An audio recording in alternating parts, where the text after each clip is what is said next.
Para que ustedes se hagan una idea, una enfermedad rara es aquella que tiene una escasa incidencia entre las personas. En España entran en ese catálogo de dolencias raras las que afectan a menos de 20.000 personas. Pues bien, Manuela Fernández ha localizado a varios andaluces que padecen alguna de estas enfermedades y nos va a ayudar a entender alguna que otra sorpresa incluso, ¿no es así? Pues sí, Agustina, la verdad es que me llevaba más de una sorpresa, sobre todo cuando uno de los afectados me comentaba que comprendió la dimensión real de su enfermedad a través de ver la película El Protegido.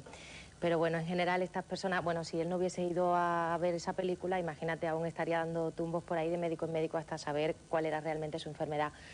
Pero en general estas personas son personas que se caracterizan por tener una enfermedad bastante curiosa, desconocida, y que por lo tanto merecen ser tratadas con muchísimo respeto, ya que muchas veces la sociedad, sin quererlo, crea estigma de ellas. Tienes toda la razón. Por eso nosotros hemos tomado 3 casos, 3 ejemplos, para acercarnos mejor, para comprender también la realidad de estas personas. ¿Cuál es la primera historia? Pues es la historia de Emilio. Emilio padece el síndrome de Tourette. Para que los espectadores se hagan una idea, la enfermedad de Emilio le hace comportarse como Jack Nicholson, en la película Mejor Imposible. Y bueno, pues es bastante sincero y tiene muchas manías. Yo creo que lo más interesante es ver el vídeo. Vamos a verlo.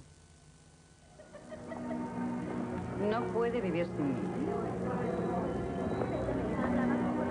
A ver, Emilio, ¿en qué consiste el síndrome de Tourette? Es una enfermedad de base neurológica que se produce por un exceso en la producción de ciertos neurotransmisores, como por ejemplo la dopamina. Cuando esto ocurre, pues los neurotransmisores que controlan el movimiento se disparan y se producen los movimientos involuntarios. Por ejemplo, los tics. Por ejemplo, también...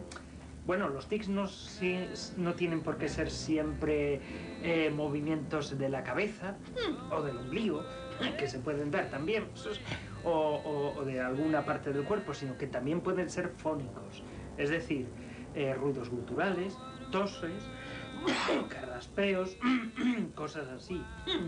Los tics que se presentan en el síndrome de Tourette son múltiples, es decir, son sonoros, son de movimientos y son a veces de repetición de palabras, que es la ecolalia. Por ejemplo, cuando escuchas una palabra y tiendes a repetir la última palabra que has escuchado. O por ejemplo, que me contabas tú de la gota del grifo. O la gota del grifo, que cae una gota del grifo, ping, ping, ping, y tú haces ping, ping, porque... Claro, para liberar la energía necesitas hacer un sonido sonoro. Muy bien, ¿por qué cubiertos de plástico? ¿Por qué no pruebe los nuestros? ¿Teme que no estén limpios? ¿Estás bien? Sí. Veo el servicio, tomo precauciones. Pues convénzase a sí mismo. Debo probar los cubiertos limpios de los demás como parte de la diversión de salir a comer. Es frecuente, no, es típico del síndrome de Tourette que vengan asociados a los tics los TOCs, que no es un chiste de tic y toc, sino que se llaman así porque es la abreviatura de trastornos obsesivo-compulsivos.